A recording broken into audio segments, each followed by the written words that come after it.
प्रधानमंत्री पोषण शक्ती निर्माण योजनेअंतर्गत राज्यातील विद्यार्थ्यांना अंडी केळी देण्यात येतात। मात्र आता या योजनेअंतर्गत पालकाने अंडी खाण्यास सहमती गुंग दर्शविलेल्या मुलांच्या ओळखपत्रावर लाल रंगाचा तर शाकाहारी मुलांच्या किंवा पालकांनी अंडी खाण्यास नकार दिलेल्या मुलांच्या ओळखपत्रावर हिरवा ठिपका दिला जाणार आहे।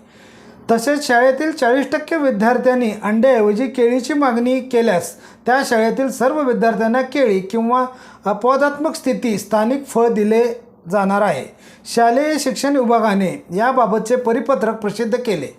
विद्यार्थ्यांना अंडी केळी देण्याच्या अनुषंगाने येणाऱ्या अडचणी त्या अनुषंगाने शासनाकडे आलेले निवेदने विचारात घेऊन योजनेच्या अंमलबजावणीत अधिक स्पष्टता येण्यासाठी शालेय शिक्षण विभागाने सूचना परिपत्रकाद्वारे दिल्या जातील।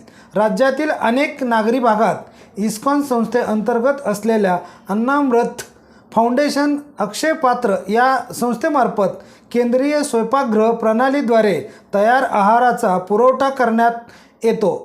इस्कॉन या सेवाभावी संस्थेच्या कार्यप्रणालीचा विचार करता नागरी भागात अन्नामृत फाउंडेशन अक्षय पात्र या संस्थेच्या अधीनस्थ असणाऱ्या शाळांमधील संपूर्ण विद्यार्थ्यांना नाविन्यपूर्ण उपक्रमात प्रति विद्यार्थ्यांचा 5 रुपये रकमेच्या मर्यादित वेळ अथवा अपवादात्मक परिस्थितीत स्थानिक फळ उपलब्ध करून देण्यास अनुमती देण्यात येत आहे।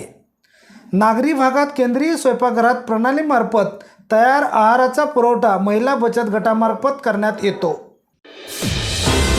रणनीती न्यूज चॅनलला आजच सबस्क्राइब करा आणि रहा अपडेट।